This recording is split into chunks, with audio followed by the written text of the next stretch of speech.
A bocce ferme, qual è l'analisi di Giampiero Carta sul risultato elettorale ottenuto?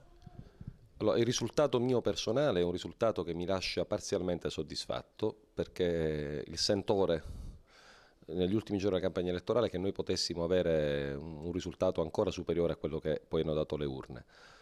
Quello che è importante comunque è che Giampiero Carta ha avuto un risultato in circa un mese di campagna elettorale, in cui i primi 20 giorni sono serviti soprattutto a entrare nella conoscenza diffusa dell'elettorato, perché io ero per molti diciamo, un egregio sconosciuto, e gli ultimi 10 giorni hanno consolidato quello che era l'intenzione di voto. Intenzione di voto che su di me si è anche ristretta nel momento in cui bisognava poi effettivamente andare a votare. Qualcuno ha pensato al voto utile, per cui Giampiero Carta piaceva, era un buon candidato, sembrava una persona da votare, però probabilmente non ce la fa.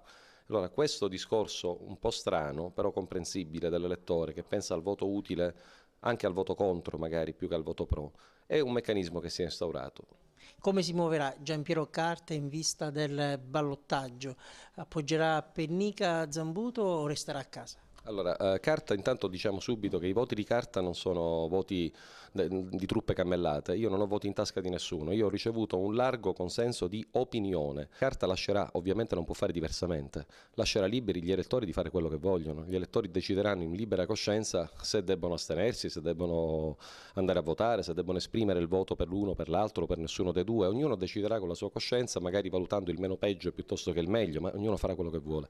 Carta oggi aveva pensato, e non ho nascondimenti da fare, se la sua possibilità di consenso, scusami, se il mio consenso avesse una opzione possibile in una scelta amministrativa. Io ragiono col cuore e col cervello, ma in politica si usano ambedue le cose. Ho detto subito a botta calda che noi eravamo diversi, io ero un candidato diverso, ho offerto un'opzione diversa di rivoluzione a questa città e forse la rivoluzione era effettivamente pesante, però ho dovuto valutare anche se fosse utile per la città che Carta spendesse la sua, mi auguro, capacità, la sua anche capacità di attrarre veramente l'opinione che si è sviluppata in campagna elettorale a favore di una Agrigento migliore.